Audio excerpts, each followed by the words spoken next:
ये चाय का प्रोग्राम था, नए साल का संक्रांति के संदर्भ में लोगों के साथ बैठ के बात करनी थी, इतना था। मंच से आपने एक बहुत बड़ी बात कह दी, अपनी सरकार के खिलाफ 6 महीने का समय दिया है, बड़ा बड़ा जन आंदोलन हुआ, क्या कारण है? देखिए, बात यह कि ये जो संस्था है मेडिकल कॉलेज, ये इस क्षेत्र के लिए विकसित होना बहुत ज़रूरी है और भारतीय जनता पार्टी की सरकार ने इस कॉलेज को बड़े मन से बनाया है। बहुत अच्छा आधारभूत ढांचा इस कॉलेज में है, बहुत अच्छी बिल्डिंग है, अच्छी मशीनरी। इसलिए मैं तो आप सभी को कहता हूँ कि एक बार इस कॉलेज में ना राउंड लेके देखो आप, और वहाँ जाके देखो, आप महसूस करोगे कि इस कॉलेज को जिस तरीके से इस कॉलेज को बढ़ाया जाना चाहिए वैसे बढ़ नहीं रहा। किसकी कमी मानते हैं? सरकार बीजेपी की सरकार है, महेंद्रगढ़ जिले से स्वास्थ्य मंत्री भी महेंद्रगढ़ जिले से। इसीलिए यही तो विडंबना है कि जिले से होने के बाद में भी जिले की इस मेडिकल कॉलेज का ये हाल कर रखा है।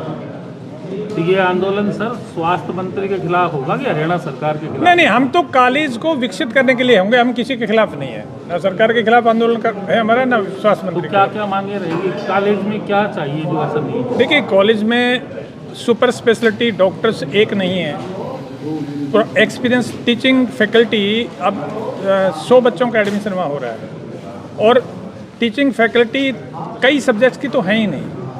बच्चों के करियर की बात है। फिर दूसरी बात है कि सीनियर डॉक्टर्स आएंगे, अनुभवी डॉक्टर्स आएंगे तो हॉस्पिटल में इलाज की सुविधा लोगों को मिलेगी। हमारा तो बेसिक जो हमारा जो डिमांड है और लोगों की आवश्यकता है वो अच्छे डॉक्टरों की सेवाएं हैं। हम तो सिर्फ इतना चाहते हैं कि रोहतक रेफ़र करते हैं, जयपुर हम ले जाते हैं, जयपुर रोहतक गुड़गांव जाने से हमारा पीछा छूट जाए। ये कॉलेज हमारे जो जितने पेशेंट्स हैं, गंभीर बीमारियां, जो क्रिटिकल पेशेंट्स हैं, उनकी देखभाल, उनका इलाज इस कॉलेज में होने लग जाए। सिर्फ इतना चाहता हूँ। राजनीति का भी जिक्र किया सर आपने, तो क्या जो है कुछ थोड़ा सा नहीं, उसका खुलासा कोई नहीं। मैं ये कहता हूँ कि ये कॉलेज मतलब जिस तरह से चलना चाहिए चलाया नहीं जा रहा, बस यही है। साहब, चाय तो भुमारका में पी जा रही है, सारा दिल्ली की तरफ था, काफ़ी सारी चीज़ें आपने बताई, स्पष्ट नहीं हो पाया। देखिए, बात सुनिए, मैंने तो सिर्फ इस क्षेत्र की राजनीति पे एक चर्चा की है। इस क्षेत्र में जो पिछले कई दशक से जो राजनीति होती आ रही है, मैं तो उसके बारे में लोगों को परिचित करवाया है। मेरे अपने लोग बैठे थे, उनको बताना जरूरी था कि इस क्षेत्र में राजनीति कैसे चल रही है, कहाँ ले जा रही है।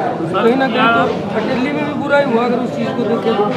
देखो, मैं इस बातों पे चर्चा नहीं करता। मैंने तो जो कहना था वो स्टेज पे कहा है, आप लोगों ने रिकॉर्ड भी रखा है, उसको चला लेना, सुन लेना। आज सर कामदार की नामदार से सीधे ऐलान लड़ाई का कहा जा सकता है? नहीं, मेरी किसी से लड़ाई नहीं है। मैं ये कहता हूँ कि क्षेत्र के हित में फैसले होने चाहिए। क्षेत्र के हित में जो काम करें वो राजनीति में रहें, जो काम ना करें उनको कोई हक नहीं इस क्षेत्र में। नामदारों को संदेश तो गया है सर, आप किस चीज़ से कहना है? मुझे नहीं पता किसको संदेश गया, कौन संदेश इसमें लेगा। मुझे अपनी बात जो कहनी थी क्षेत्र की राजनीति के प्रति वो मैंने कह दी। एक छोटी सी चीज़ और है जी, कुमारका में ऐसी कौन सी चाय बनती है जो सारे यहीं आते हैं पीने, ये समझ नहीं है यार। हम भी तो ये देखने आए हैं।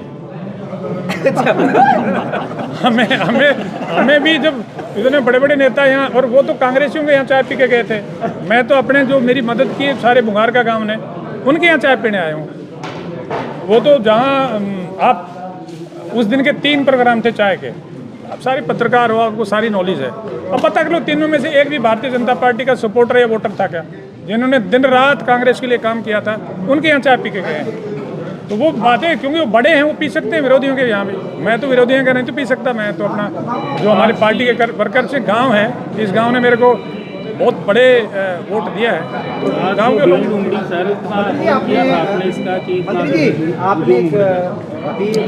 एक मिनट, इधर से एक सवाल है। एक सवाल ये सर कि इतनी जो भीड़ आई है, इसका आपने इल्म था ऐसा कि? नहीं, हमने तो सिर्फ चाय एक बार निमंत्रण दिया था कि चाय है वहाँ, ये लोगों का प्यार है।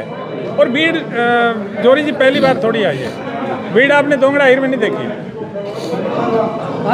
और दोंगड़ा हिर की भीड़ तो मैं बताऊं आपको, मैंने उस दिन दोंगड़ा वालों को कह दिया था, उनको तारा पीछा छूट गया आगे रैलियों से, मगर ये बड़े नेता वहाँ रैली करने की हिम्मत नहीं करेंगे। हर कोई कर ले तो मेरे को बता देना। या फिर चाय भी नहीं पीएगा कोई। महेंद्रगढ़ जिले की रैली जिस दिन ये नेता करें तो उस दिन हम मान जाएंगे कि इनकी बहुत पॉपुलरिटी, बहुत लोकप्रियता है, उसको भर के दिखा देंगे ग्राउंड। तो इसको ये माना जाए कि हाँ अब चाय भी नहीं पिएगा? हाँ जी, अभी दोबारा की चाय तो कोई कहीं भी पी सकता है यार, चाय के बारे में। और मंत्री जी आपने एक जिक्र किया था रेवाड़ी में नर्सरी और बब्बर से नहीं यार, वो तो मैंने जो कहना था कह दिया, आप उसका अर्थ निकाल लो जो कहना। आपने एक मंच से एक बात कही, मनोहर लाल जी ने जो काल की है वो सराहनीय रहे। एक साल का कार्यकाल जो नायब सैनिक का रहा, केंद्र में मंत्री मनोहर लाल जी क्या मानते हैं, अब केंद्र में एंट्री लेंगे आप या क्या कुछ? देखिए, कहा था मैं आपकी ये गलतफहमियाँ दूर कर दूं, मैं कहीं किसी एंट्री का शौकीन नहीं हूं और मैं अपने इलाके के लिए काम कर रहा हूं।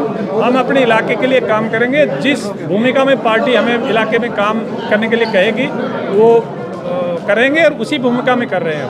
मनोहर लाल जी और अगर तुलना की जाए नायब सैनिक में, तो किसे बेहतर मानते हैं? नहीं, दोनों ही बहुत अच्छे व्यक्ति हैं, दोनों साधारण परिवारों से हैं और दोनों ही क्षेत्र की आम जनता का दर्द महसूस करते हैं। जिस स्पीड से, जिस तरीके से मनोहर लाल जी लग रहे थे, उसी गति से, उसी तरीके से माननीय नायब सैनिक जी लगे हुए हैं।